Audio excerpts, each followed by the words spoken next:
We spend about a third of our lives asleep. A third! But what if I told you that's actually when our brains are working their hardest? Yeah, it's not about powering down at all. It's about gearing up for some of the most critical maintenance you can imagine. So let's dive in and pull back the curtain on what's really happening in your head after the lights go out.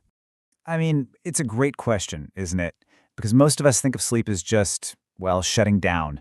But that's not what's happening. Your brain is actually kicking into this period of really intense and critical activity. Think of it like a nightly maintenance cycle that gets you ready for the entire next day. All right, first up, we're going to talk about your brain's nightly cleanup. And really, this is all about changing how we think about sleep. It is not passive rest. It's a super active, totally essential maintenance cycle. And this is really the key takeaway here. While your body is finally getting that much-needed break, your brain, it's kicking into high gear. I love this analogy. It's like a dedicated night crew clocking in for some serious, behind-the-scenes work. So a fantastic way to think about all this is brain housekeeping. It's such a perfect analogy, right? Just like you tidy up your house, your brain spends the entire night organizing, cleaning, and just getting rid of all that mental clutter that builds up while you're awake. So what does this nightly workflow actually look like? Well, you can kind of break it down into three main steps. First, your brain starts organizing and sorting through everything that happened during the day. Then it files the important stuff away as memories, for later. And finally, and this is so cool, it takes out the trash. It uses this amazing process to literally flush out harmful waste products.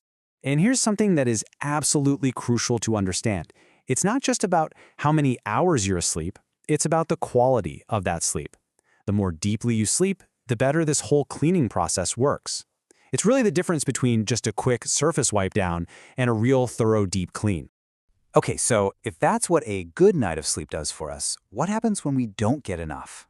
Now we're going to get into the dangers of deprivation. And believe me, there's a pretty high cost to cutting corners on sleep. So what's the magic number? What should we all be aiming for? Well, the experts all pretty much agree that for most adults, that sweet spot for maximum brain performance is somewhere between 7 and 9 hours of sleep a night. And when you don't hit that 7 to 9 hour window, oh boy, you feel the consequences almost right away. I mean, we've all been there, haven't we? Your memory gets all fuzzy, you can't concentrate on anything, and you're just way moodier and more irritable than usual. Now, to really put this into perspective, think about this. This is pretty wild.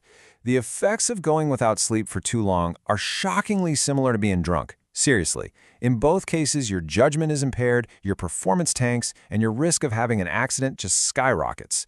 It's a pretty sobering comparison, isn't it? And it's not just about the short-term stuff. The long-term picture is actually even more concerning. Remember that nightly cleanup crew we talked about? Well, if you don't give them enough time to do their job, night after night, all that harmful waste just starts to build up. And over time, research suggests this could actually increase the risk of really serious stuff, like dementia. Okay, so that's the scary part. But don't worry, let's talk about solutions. For this last part, we're going to dive into your Good Sleep Guide. These are simple, practical things you can start doing to totally reclaim your night. So, the big idea here is something called sleep hygiene. And I know that might sound kind of clinical or weird, but don't let the term throw you. It's really just a set of practices and habits that help you sleep well on a regular basis. That's it. So what does good sleep hygiene actually look like? Well, for starters, consistency is key. Going to bed and waking up around the same time helps your body's internal clock. You also want to turn your bedroom into a sleep sanctuary, so keep it cool, dark, and quiet. And this one is huge. Put away the electronics at least an hour before bed. That blue light really messes with your sleep hormones. And of course, think about what you're putting in your body. Avoid caffeine in the afternoon or evening, and try to skip alcohol or heavy meals right before you turn in. And hey, getting some moderate exercise most days, that helps a ton too. And honestly, that's the bottom line. It's a super simple, direct relationship. The better you sleep at night, the better your brain is going to work, and just the better you're going to feel. It's that simple. When you make sleep a priority, you're making a direct investment in your own health. So, I'll leave you with this one last thought. Your brain has this incredible cleaning crew that shows up for work every single night.